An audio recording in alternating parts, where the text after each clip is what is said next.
हे students welcome. अब हम देखने वाले हैं फोर्थ यूनिट ITCS की। इसका बहुत जल्दी क्विक रिवीजन करेंगे। जो मेन पॉइंट मैंने आपको इंपॉर्टेंट वाली वीडियो में बताए थे वो सारे टॉपिक में इसमें कवर कराऊंगा और बहुत अच्छे से कवर कराऊंगा। जैसे मैंने लिख के कवर कराए थे बिल्कुल उसी लैंग्वेज में लिखा है, आपको प्रॉपर समझ आएगा एक एक चीज़। ठीक है, तो छोटी सी वीडियो है, आप पूरी जरूर देखें इसको। ठीक है, तो स्टार्ट करते हैं। पहला टॉपिक जो मैंने बताया था वहाँ पे ट्रेडिशन चेंज इन इंडिया। ठीक है, तो यहाँ पे क्या क्या ट्रेडिशन चेंज हुए इंडिया में तो वो देखते हैं। जो पहले यहाँ पे पहला पॉइंट बन के आता है वो arrange marriage versus love marriage.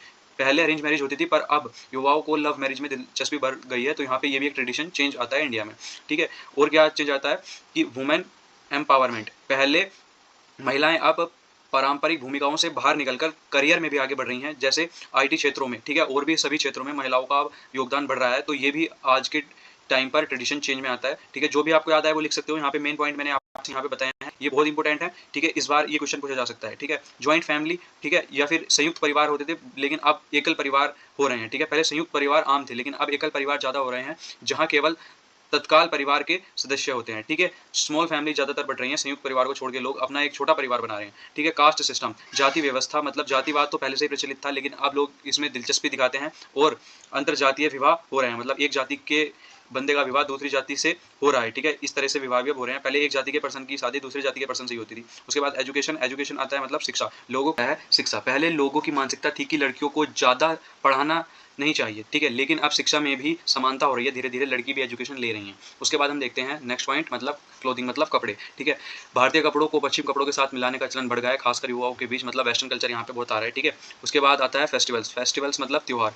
जो त्योहार पहले धार्मिक अवसरों के रूप में जश्न मनाते थे लेकिन अब सांस्कृतिक कार्यक्रम और समारोह में भी थोड़े थोड़े बदलाव हो रहे हैं। ठीक है, पहले के मुताबिक अब जश्न नहीं मनाते। ठीक है, कहीं कहीं होता है। उसके बाद टेक्नोलॉजी, मतलब इसमें क्या है, पहले पत्र और टेलीग्राम का उपयोग होता था लेकिन अब क्या, सोशल मीडिया और स्मार्टफोन ने संचार में बदलाव कर दिया, कम्युनिकेशन में बदलाव कर दिया। हम एक मैसेज दूसरे पर्सन को बहुत फास्टली और बहुत एक जगह से दूसरी जगह पर बहुत दूर से ही भेज सकते हैं। ठीक है, उसके बाद आती है फूड हैबिट। यहाँ पे इसमें फूड में क्या आता है, भारतीय खाद्य पदार्थ अब फास्ट फूड, ठीक है, ये बहुत चला है इस टाइम पे, और पश्चिम व्यंजनों के साथ मिश्रित हो गए हैं, खासकर शहरी क्षेत्रों में, वहाँ पर फास्ट फूड का ट्रेंड इस टाइम पर पीक पर है। ठीक है, उसके बाद आता है जेंडर रोल्स। यहाँ पे ये क्या है, पहले शक्तिलिंग भूमिकाओं का पालन किया जाता था लेकिन अब भूमिकाओं में लचीलापन और समानता आ रही है, खासकर शहरी क्षेत्रों में। मतलब ये सिर्फ वही है कि सभी भागों में इक्वली ट्रीट किया जाए मैन को और वुमेन को। ठीक है, एजुकेशन भी बराबर मिलनी चाहिए। ठीक है, जॉब में भी, सैलरी में भी इक्वली सबको रखा जाए। ठीक है, उसके बाद नेक्स्ट क्वेश्चन आता है हमारा टेक्सटाइल डेवलपमेंट इन इंडिया। ठीक है, बहुत ही सिंपल नोट्स है, भी एक बार पढ़ लेना आप। भारत की वस्त्र उद्योग की विकास परंपरा को समझने के लिए कुछ मुख्य बिंदु मैंने यहाँ पे लिखे हैं। एशियन टाइम, मतलब प्राचीन समय में क्या था। प्राचीन समय भारत की वस्त्र उद्योग की प्राचीन परंपराएं थी, ये ऋग्वेद, ठीक है, महाभारत, रामायण और अर्थशास्त्र में इसका उल्लेख मिलता है। ठीक है, ये तीनों पॉइंट ध्यान रखना, ऋग्वेद, रामायण, महाभारत और अर्थशास्त्र में इसका उल्लेख मिलता है। ठीक है, जहां पर कॉटन और सिल्क का उपयोग प्राचीन समय में हो रहा था। ठीक है, उसके बाद आता है मध्यकाल में। मध्यकाल पीरियड मतलब रेशम और कपास के अलावा ऊन, जूट और खादी का भी विकास इस टाइम पर हुआ था। ठीक है, मुगल समय में जटिल कढ़ाई और उपयोग होता था इस टाइम पर। ठीक है, उसके बाद नेक्स्ट हम देखते हैं, और ब्रिटिश इंडिया कंपनी के आने के बाद वस्त्र उद्योग को आधुनिक तकनीकों से प्रयोग करके बढ़ावा दिया गया। ठीक है, यहाँ पर बहुत सारी मशीनें हमको मिली गई थी जिससे कि और भी आसानी से यहाँ पे उद्योग में उसको हेल्प मिली। ठीक है, उसके बाद मील में बने कपड़ों के विकास से उद्योग पर असर हुआ लेकिन रत्था उद्योग का महत्व बना दिया गया। ठीक है, उसके बाद आता है पोस्ट इंडिपेंडेंस, मतलब स्वतंत्रता के बाद, भारत की स्वतंत्रता के बाद रत्ता उद्योग का विकास और प्रोत्साहन किया गया। खादी और ग्राम उद्योग आयोग KVIC के उदय से हथकरघा और खादी का विकास हुआ। ठीक है, उसके बाद एक छोटा सा आप बाद में कंक्लूजन दे सकते हैं इस टाइप का, कि भारत अब एक मुख्य वस्त्र उद्योग है जिसमें सूती, रेशम, जूट और ऊन के अलावा बहुत सारे मिश्रित कपड़ों का उत्पादन होता है। ठीक है, जिसमें खादी को बढ़ावा देने के लिए विभिन्न योजनाएं और नीतियां लागू की गई हैं जिससे ग्रामीण रोजगार और सतत विकास को बढ़ावा मिलता है।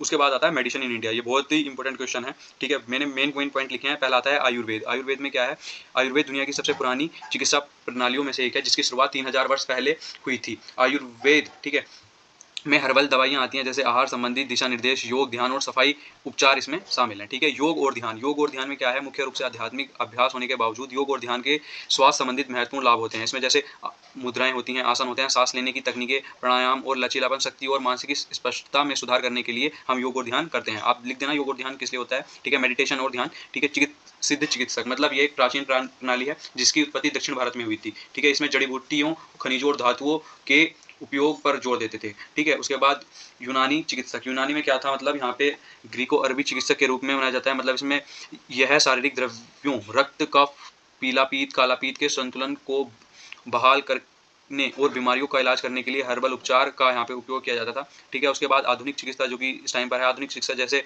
अक्सर एलोपैथी के रूप में जाना जाता है। ठीक है, और उसके बारे में आप लिख सकते हैं एलोपैथी के रूप में। इसमें रोगों के निदान, उपचार और रोकथाम के लिए दवाइयों, सर्जरियों और चिकित्सा प्रक्रियाओं का उपयोग शामिल है। ठीक है, उसके बाद होम्योपैथी, होम्योपैथी के लिए भी आप लिख सकते हो जिसे 18वीं शताब्दी के अंत में मतलब विकसित किया गया था। ठीक है, कि जैसे इलाज वैसे ही मतलब इसका उपचार होता था, इस सिद्धांत के आधार पर ये आधारित है। उसके बाद आता है इंडियन केमिस्ट्री, मैथ और फिजिक्स। याद आए तो ये तो आप लिख ही सकते हो, थोड़ी थोड़ी बात हर चीज़ के बारे में लिख दो कि केमिस्ट्री क्या थी, मैथ क्या थी और फिजिक्स क्या है। ठीक है, तो यहाँ पे आप लिख सकते हो, इसको पढ़ सकते हो स्क्रीनशॉट लेके, मैं नहीं देख रहा। ठीक है, तो वाटर मैनेजमेंट देख लेते हैं। सबसे पहले वाटर मैनेजमेंट में भी आप यहाँ पे लिख सकते हो कि जल से संबंधित और पर्यावरण को सुरक्षित करने के लिए हमको वाटर की जरूरत पड़ती है, जिससे हम कुशल योजनाएं बनाते हैं विकास करने के लिए और पानी की रोकथाम करने के लिए। तो यहाँ कुछ इंपॉर्टेंट पॉइंट डिस्कस करेंगे।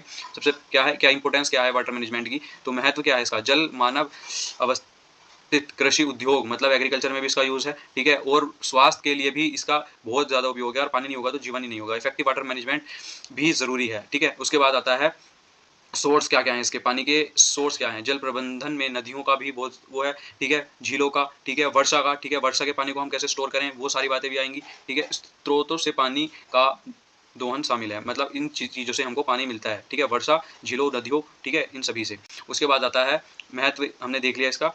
ठीक है, उसके बाद अब देखेंगे हम यहाँ पे स्टोरेज कि हम किसको कैसे स्टोर कर सकते हैं। हम क्या बना सकते हैं, डैम बना सकते हैं, टैंक्स में स्टोर कर सकते हैं पानी को। ठीक है, जिससे कि इमरजेंसी में हमको पानी की जरूरत पड़े तो हम उसको यूज़ कर पाएँ। ठीक है, उसके बाद इसका वितरण, जरूरत वाले क्षेत्रों तक पानी पहुँचाने के लिए पाइपलाइन और नहर सिंचाई प्रणाली जैसे बुनियादी ढांचों का विकास करना भी जरूरी है वाटर मैनेजमेंट के लिए। ठीक है, इसको डिस्ट्रीब्यूशन बोलते हैं। उसके बाद वाटर मैनेजमेंट के लिए और बहुत सारी चीज़ें जैसे यूजेज, ठीक है, हो गया कि कैसे हम मिनिमाइज करें वेस्टेज को पानी के। ठीक है, पानी को कम से कम कैसे यूज़ करें। ठीक है, ये सबसे मेन बात आती है। ठीक है, उसके बाद यहाँ पे 4 पॉइंट और हैं ये। ठीक है, आप इनको भी लिख सकते हो। अब हम बढ़ते हैं नेक्स्ट। तो यहाँ तक वीडियो पसंद है, वीडियो को लाइक करना, चैनल को सब्सक्राइब करना। और 5th यूनिट में यहाँ पे मैं बता दूँ आपको, सारे टॉपिक मैंने क्लियर यहाँ पे नहीं कराए हैं। यहाँ पे मोस्ट इंपॉर्टेंट जो सबसे ज़्यादा थे वो टॉपिक्स हैं। अगर आपको इसमें अभी और भी पढ़ना पड़ेगा। ठीक है, यहाँ पे मैंने जो टॉपिक के नोट्स बना लिए थे वो यहाँ पे अपलोड कर रहा हूँ। अब जितना टाइम नहीं है कि मैं सारी वीडियो अपलोड कर पाऊँ। ठीक है, तो उसके लिए सॉरी, लेकिन अब 5th यूनिट नहीं आएगी तो आप किसी और चैनल से देख सकते हो। यहाँ पे